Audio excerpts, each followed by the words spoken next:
What's up, Seahawks, and welcome back to In the Hoop, a weekly show where we'll keep you in the loop on all things UNCW basketball. I'm your host, Davis Bell, and with me today I've got Ryan Wiener back to break down more UNCW hoops. Ryan, thanks for joining us again. Thank you for having me.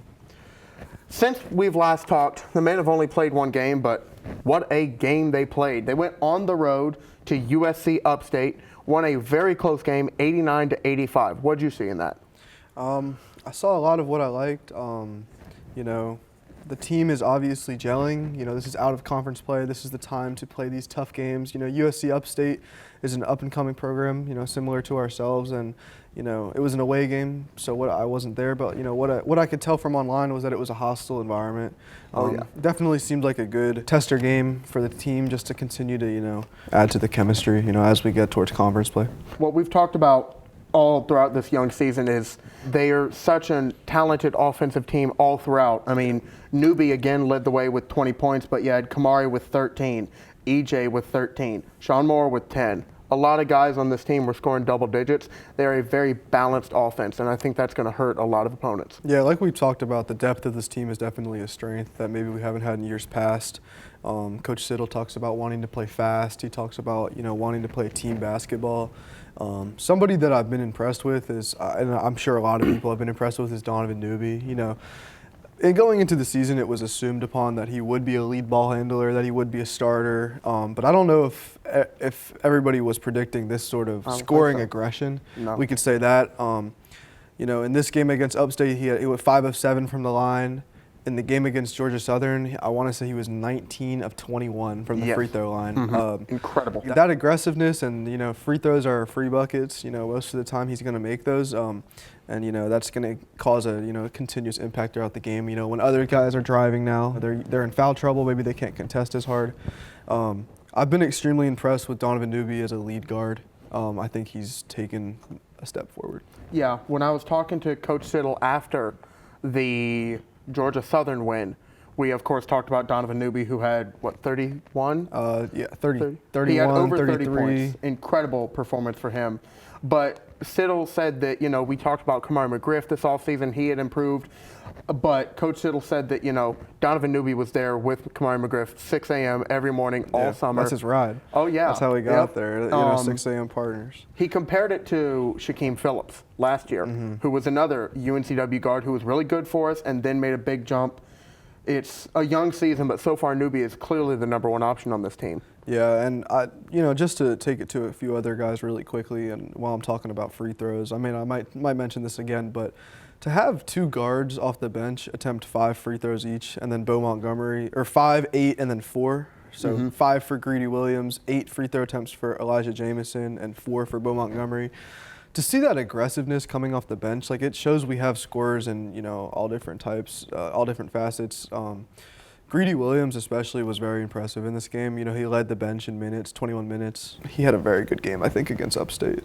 Just making notes for the show, and I was thinking, if you remember back to the Grit and Grind Grizzlies, it feels a lot like that, where 89, 85, it was a lot of offense, but it was a lot of getting on the floor, getting rebounds. Noah Ross is terrific at that. They were without Nolan Hodge, but he's another one who is always going to jump on the floor to get the loose ball. Yeah, maybe it's a 20-24 grit and grind, In the day of offense, there's got to be some defense. And, even in most of the games this year, there have been, momentum shifts that have been created by the defense. You think back to the Georgia Southern game where they started out slow. It was, Coach Siddle even talked about, it was that grit and grind. It was that defense that got them back into the game that led to the win. And with USC Upstate, it was that grit and effort that really kept them close throughout. Even when they were down, they were never down by double digits, I don't think. They were always close.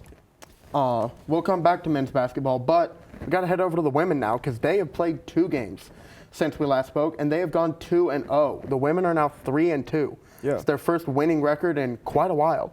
And we're so excited. They played their first game this past week was another road game. They went to Presbyterian and won in overtime. It was a really impactful game. Got some post-game buckies. Oh, yeah. Yep. Had a fun road trip. I talked to Coach Woods. I was texting with her, and she was saying that the bus ride home was dead silent. They were tired from that game. But I told her they deserved that rest.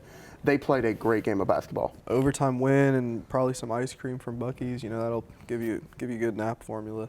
I'm happy to see this. I'm happy to look at this box score. I'm happy to see we had 6 players off the bench play some minutes, 11 players total. Another thing, this team's getting to the free throw line. 26 free throw attempts, and they made 23 of them. Incredible. In a game that's decided by 4 points that goes into overtime, I mean, obviously, this is obvious, but the game had to be tied to go to overtime. Yeah. A few of those free throws don't go our way, this game might be over. And then, Yeah. especially, shout out Taylor Henderson, 8 for 8 from the line. That's hard. Oh, yeah. It's really, they've shown so much improvement, not even from last season to this season, but from game 1 to game 5. Yeah. You can tell that, Taylor Henderson, her box score looks the same, but if you've seen a single minute of women's basketball, she is a completely different player. She has really improved.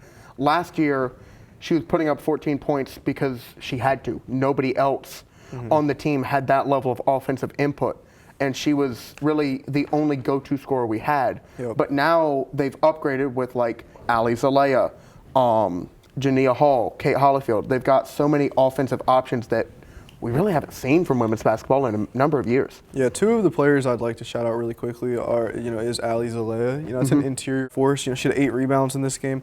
And then, Jania Hall, like you mentioned, she shot 2 of 10 in the Presbyterian game. Not her best game, but she's a floor general. She's under control. She's, in her 5th year, I believe. You can see that experience. You can see that experience when she has the ball in her hands, when she's moving off the ball, directing teammates, helping out with defensive assignments. She's definitely a leader for this team. Almost in, not exactly the same game as Donovan Newby, a little bit more on the inside, but, similar role, Very similar, as a older ball handler, that's going to help kind of direct traffic. So I just wanted to shout out Ali and Jania really quick. Yeah. Coach Woods' transfers are really doing a great job so far. Yep. But speaking of doing a great job, we got a second women's basketball game to talk about. And man, oh man, I don't think I ever would have expected to report on this in my whole time at UNCW, but man, am I happy. 103-22, an 81-point victory for UNCW women's basketball. I'm sure they covered the spread. Oh, I sure hope so. I think they covered the spread about 5 or 6 times. Yeah, it was an impressive game.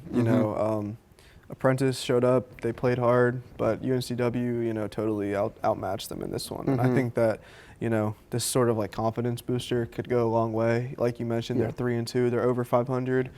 Multiple games into the season being over 500. That's some new territory. So I think that, in a season where they're trying to elevate, in a season where they're trying to, take a step forward, that this is the type of game, that is going to help you make that step. Oh, yeah. They, like I said, I talked to a lot of them after the game. They were over the moon.